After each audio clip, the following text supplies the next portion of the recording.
2 minute में बात नेताजी करेंगे।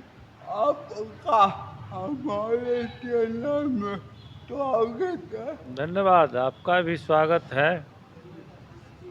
तो पहले तो आप अपना काम बताइए। काम, हाँ, हम तो समाज सेवा में हैं। जी मेरा नाम मनोहर कुमार यादव जी है। छात्र जीवन से राजनीति में है, सेवा में है। कॉलेज में थे, छात्र का सेवा कर रहे थे। अब समाज का सेवा करते हैं। देखिए, हम सवाल सवाल पूछिए, थोड़ा सा घबराइएगा नहीं। नहीं, काहे कि मेरा सवाल होता है कलवा। हाँ ठीक। तो हम पूछना चाहेंगे, बीजेपी तो गंगा मानी जाती है, काहे कि बीजेपी में जो दादा है उसको गंगा में पाप जो देता है। तो आप बीजेपी में क्यों नहीं गए? तो गंगा में बीजेपी में जो जाता है, गंगा में गंगा है, पाप जो उसका देता पाप धुल जाता है। है। तो जो पाप करेगा वही न गंगा स्नान करने जाएगा। जो बीजेपी अगर में जाके लोग का पाप धुल जाता है तो पाप करने वाले लोग जाएंगे। हम क्यों जाएं? हम तो पाप किए नहीं, हम तो सेवा करते हैं लोग का। आगे क्या करने का इरादा?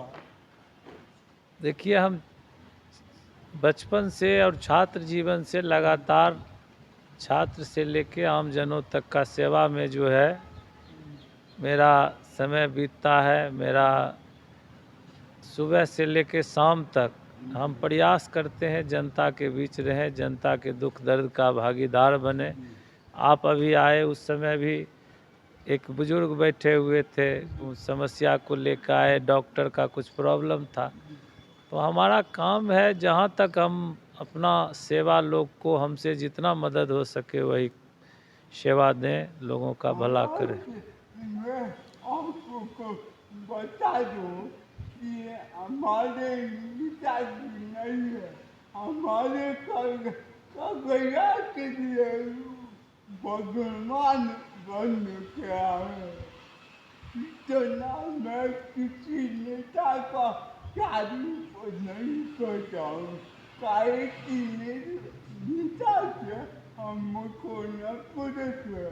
काहे कि नेता बन जाने के बाद अपना वादा को बुरा देते और ये मनोहर यादव जी है।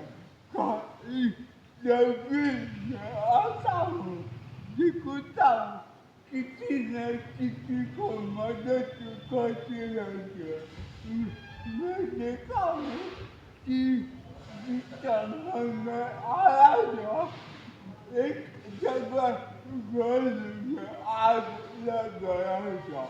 तो हम थोड़ा आपके मुँह से जानना चाहेंगे कि जब मैं आया था तो आग लगा था, तो आपने कितने आदमी का मदद की है? नहीं नहीं, जो भी समस्या होता है, जब भी चाहे आग लगता है, बाढ़ आती है, जो भी होता है, हम प्रयास करते हैं जहाँ तक मेरी क्षमता है, जहाँ तक हम लोग का मदद कर सकते हैं, हम तुरंत प्रयास करते हैं उनके दर्द को बांटने का काम करें। उनके जो पीड़ा है उस पर जो है मरहम लगाने का प्रयास करें। ये हमारा हमेशा प्रयास रहता है। और जहाँ तक जो भी जितना आदमी रहता है सबके साथ मेरा समान व्यवहार होता है। बैठिएगा। और आप मुझे पूछना चाहेंगे कि ऊपर जाने के बाद हमारे कन्हैया का डंडा को आप बुला तो नहीं दीजिएगा? नहीं नहीं, ऐसा कैसे होगा? हम तो हमेशा हम यहाँ नगर परिषद में 10 साल तक हम नगर सभापति के पद पर रहे, 5 साल मेरी पत्नी रही और हमेशा हम जनता के लिए जनता के बीच खड़े रहे और जो जनता का दुख दर्द हुआ हमेशा हम उसमें शामिल हुए, सागीरदार बने और जितना हो सकता है हमेशा हम लोगों के कष्ट को, दुख को, पीड़ा को अनुभव करते हैं और बांटने का प्रयास करते हैं। तो मैं आगे भी मेरा यही चलता रहेगा। तो मैं एक कड़वा सवाल और करना चाहूँगा। मान लीजिए हमारे लालू यादव जी का बेटा कहते हैं कि अब सरकार में आएंगे तो दिव्यांग का पेंशन बढ़ा देंगे। एक बार सरकार में आए थे तो दिव्यांग का पेंशन क्यों नहीं बढ़ा? नहीं, बात सही है आपका कि सरकार में आए थे, सरकार में भागीदार बने थे उप मुख्यमंत्री के रूप में, लेकिन 17 महीना में जो काम किए तेजस्वी यादव जी वो 17 साल में एनडीए की सरकार नहीं कर सकी, जिसमें ये निश्चित रूप से दिव्यांग का हो या वृद्धा पेंशन का हो ये सब मामला छूट गया।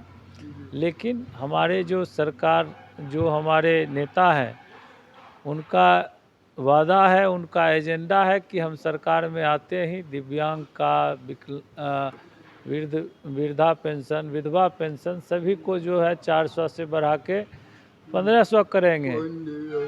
और इसके अलावे बिजली से बिहार के लोग त्रस्त हैं। बिजली प्रत्येक घर में 200 यूनिट बिजली जो है हम लोग मुफ्त देंगे।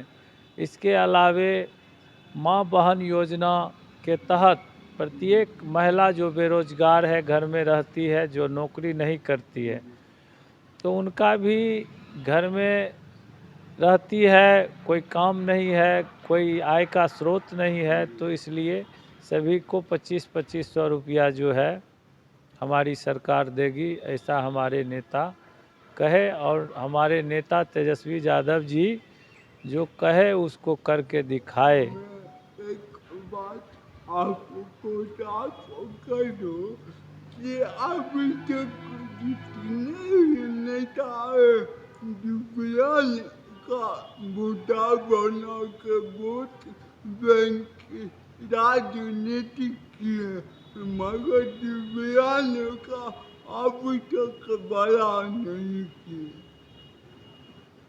नहीं, निश्चित रूप से दिव्यांग का भला हमारी सरकार आएगी और हमारे नेता जो कहते हैं वो करते हैं। आप निश्चिंत रहिए, दिव्यांग के लिए भी पर्याप्त जो है पेंशन का भी और पर्याप्त अवसर का भी जो है सरकार में प्रावधान होगा। दिव्यांग को भी जहाँ तक जो सुविधा मिलनी चाहिए, चाहे नौकरी के क्षेत्र में हो चाहे और भी क्षेत्र में हो, दिव्यांग को भी जीने का पूरा अधिकार तेजस्वी जी के सरकार में। वोट देने का अधिकार हम लोग के भी पास है, हम लोग भी वोट देते हैं, मगर हम लोग का सरकार नहीं सुनती। नहीं, बिल्कुल सही बात है। वोट देने का अधिकार बाबा साहब भीमराव अम्बेडकर ने तो इतना सुंदर संविधान दिया जिसमें वोट देने का अधिकार एक गरीब को भी है, एक अमीर को भी है। चाहे कितने भी कमज़ोर लोग हैं, चाहे कितने भी ताकतवर लोग हैं, सबको वोट का ताकत समान रूप से दिया है। वो ताकत आपके मतलब दिव्यांग समाज के लोग भी है, सभी महिला पुरुष जितने भी लोग हैं सबको समान रूप से वोट देने का अधिकार है। और आपके भी वोट का भी ताकत उतना ही है जितना मेरे वोट का ताकत है। इसलिए आपको या दिव्यांग जनों को जो है छांट करके कोई सरकार नहीं चल सकती है निश्चित रूप से। और हमारे नेता तो पहले ही वादा किए हैं और उस वादा को निभाएंगे। ये तेजस्वी का वादा है, ये अटूट वादा है, ये कभी टूट नहीं सकता है। तो हमारे माननीय नीतीश कुमार जी के बारे में क्या कहना चाहेंगे? नीतीश कुमार जी तो मान लिया जाए अब बुजुर्ग हो गए हैं और उनको कुछ लोग जो है बरगला रहे हैं, कुछ लोग जो है सरकार को चला रहे हैं। नीतीश कुमार जी तो सब लोग वीडियो देखा था, गांधी जी के सम्मान में उन्होंने ताली बजाया। जब तक मौन व्रत करना चाहिए था उन्होंने ताली बजाया। मौन व्रत के जगह ताली बजाने लगे। तो नीतीश जी निश्चित रूप से आप भी जैसे देख रहे हैं, हम लोग भी देख रहे हैं और पूरे बिहार ने, पूरा देश देख रहा है कि नीतीश जी अब उस पद के योग नहीं है और नीतीश जी को जो है अब संन्यास, राजनीति से संन्यास ले लेना चाहिए। यही आज का जो है बिहार का और देश का जो है मांग है कि नीतीश जी जब अपने से खुद कुछ नहीं कर पा रहे हैं तो उनको राजनीति से संन्यास लेना चाहिए। और अंतिम में जो सवाल करूँगा, कि मैं जानता हूँ आपका समय कीमती है, तो मेरे लिए समय निकालें, इसीलिए मैं आपको का दिल से धन्यवाद करना चाहूँगा। और अंतिम में जो सवाल मेरा रहेगा कि हम लोग दिव्यांग को नीच नजर से क्यों देखते हैं? नहीं, दिव्यांग को नीच नज़र से कोई किसी को नहीं देखना चाहिए। ये तो परमात्मा का जो है, प्रकृति का देन है कि कोई दिव्यांग है, कोई ये है। अलग अलग साँचे में जो है परमात्मा ने लोग को लाया है। और अष्टावक्र जो है भी दिव्यांग थे, जो महान ज्ञानी थे। तो ज्ञान की पूजा होनी चाहिए। ज्ञान का जो है नीच ऊंच ज्ञान से होता है, भाव से होता है। और किसी को भी नीच नज़र से तो किसी को भी देखना नहीं चाहिए। दिव्यांग क्यों, किसी को भी नहीं, कोई जीव जंतु, कोई इंसान को जो है नीच नज़र से किसी को नहीं देखना चाहिए। नज़र सब पर जो है, नज़र सबकी अच्छी होनी चाहिए। और जहाँ जो जिसको मदद की ज़रूरत है करना चाहिए लोगों को। तो मैं नेता का गलती नहीं लेता हूँ, मगर इनका मैं गलती लेता हूँ कि सरकार में आने के बाद जनता को नहीं बोला, क्योंकि मैंने देखा, बहुत बार मैंने देखा, मजबूरी में हमको आना पड़ा। ऐसे इंसानों का मैं इंटरव्यू नहीं करूँगा तो मैं पत्रकार करने लायक नहीं। तो नेताजी एक ऐलान हमारे चैनल के लिए कुछ बोल। नहीं, हम आपके और आपके चैनल का बहुत बहुत धन्यवाद करते हैं। और सबसे ज़्यादा आपके जो है जोश का, आपके जज्बात का हम जो है आभार व्यक्त करते हैं कि आप इतने जो है जोश में, इतने बुलंदी के साथ और पत्रकारिता में भी अपने सवाल को रखते हैं, लोगों से पूछते हैं और पाक साफ सवाल पूछते हैं। इसके लिए आपको धन्यवाद, आपके चैनल को धन्यवाद। इसी के साथ प्रणाम आपको भी।